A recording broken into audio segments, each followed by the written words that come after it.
My name is Michael DeLu, and if you're a fan of the NBA just like myself, do me a favor, hit the subscribe button and join the Pull Up to Take community, because why the fuck not? It only takes a couple seconds, and it helps me tremendously in being able to obtain my long-term goals. All right, with that being said, let's get right into it. So Game 7 between the Warriors and the Kings concluded, and the Warriors beat the Kings by 20 points. They beat them 120-100.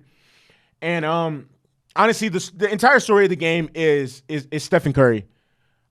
This dude is honestly something else. Klay Thompson and Andrew Wiggins were bricking almost every shot they took, but somehow the Warriors still won by 20 because of his greatness and Kevon Looney's relentlessness on the boards. We are definitely going to miss Stephen Curry when he retires. We ain't seen another Stephen Curry in our lifetime. Steph had 50 points, 20 of 38 from the field. He actually, it was crazy. I was thinking he took 38 shots, but he hit more than half his shots. He shot 52% from the field, 53 or something like that. He had 8 rebounds and 6 assists. The crazy thing about Steph's numbers in this game is Steph made 7 threes. The other 29 points he scored in the paint.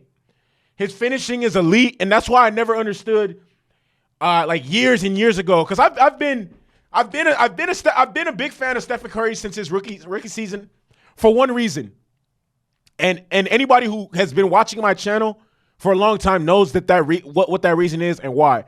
But I'll reveal to newcomers later on. His finishing is elite and amongst some of the best. Honestly, Steph can, the same way Steph can hit a 28-foot three. He can easily get to the basket with his dribble. His handle's tight. He's crafty. He's fast. He understands. And his finishing package is crazy. His float game crazy. His jumpers are his float game and just ability. Man, it's just all crazy. Honestly, Steph really be in his bag like there's fries at the bottom. They could really be in his Duffy. Bro, Steph be in his bag like he at the airport. Come on now, looking for his ticket. Like it's 2004 or something. Stop playing. And it's just too easy for him to get to the rim and just lay that bitch up, because most cases they're trying to take the three ball away from him, which opens up driving lanes and lanes to get to the basket. So but I'm not gonna lie, man. Steph Curry now holds the record, and this isn't no gimmick ass stat or anything like that. Steph Curry has scored the most points in NBA history in a Game 7. Everybody knows Game 7. Game 7 there's no such thing as a non-important Game 7. Game 7, not a Game 1, not a Game 2, a Game 7. He scored the most points in NBA history in a Game 7. 50 on the dead homies. 50. His season on the line. Man, never underestimate the heart of a champion. Steph Curry is built different. Wardell Stephen Curry II is him. He's like that. He don't fuck around. And it's crazy though, because it's still Lakers in 6. Andrew Wiggins, 17 points, 7 assists. Klay Thompson, 16 points and 5 rebounds. He was 4 of 19 from the field. It's crazy because I definitely saw it just feels like Steph Curry looked at Klay, was like, you know what? All right, I'm gonna do this shit by myself. You know what? I got this. I'll do it myself. Kevon Looney. This man had 21 rebounds. 10 of them were offensive. And then he also poured in 11 points. Nigga had one more defensive rebound than he did offensive rebound. He had double digit defensive rebounds. Come on now. Kevon Looney, he's a problem on the boards, man. And just as much as Stephen Curry is responsible for their win, so is Kevon Looney. Those 10 offensive rebounds led to a lot of points. A lot of points. Those are the main reasons why the Warriors were able to win. Let me talk about the Kings.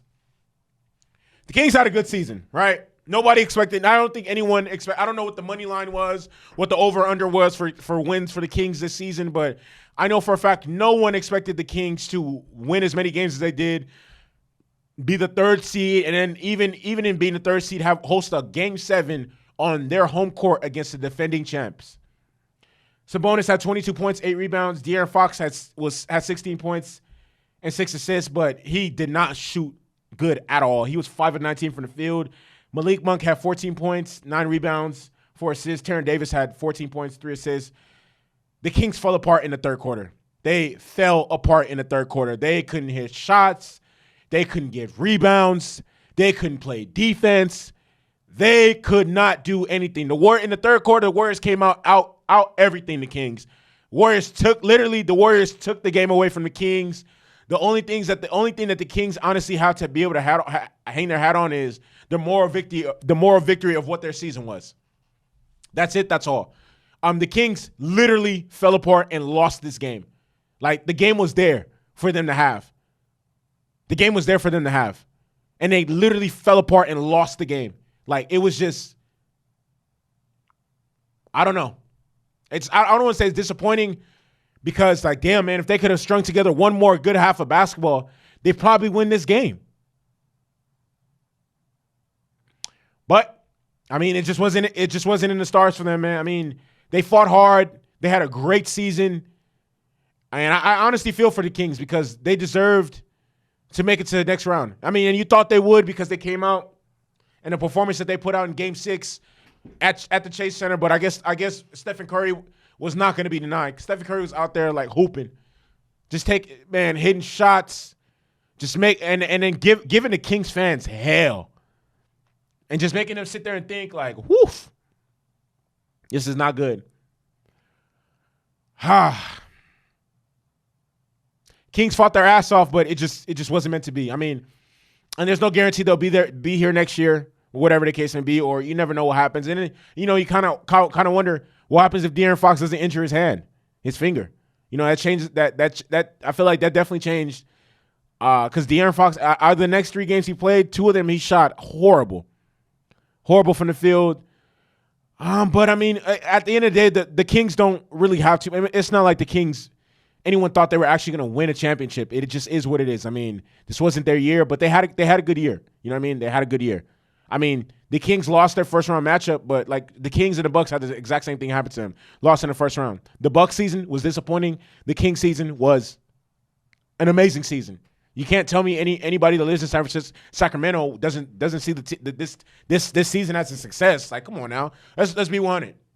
Let's be 100. That's why I didn't necessarily agree with what Giannis said about there's no failure in sports. No, nigga, there is failures in sports. There's failures, disappointing seasons, and the Bucks had one, the Kings didn't. Same outcome, different scenarios because they both came into the season with different expectations. That being said, my name is Michael DeLu. If you are a fan of the NBA, do me a favor, hit the subscribe button. Join the Pull-Ups Tech community. Subscribe, and subscribe again. All right, I'm out this bitch.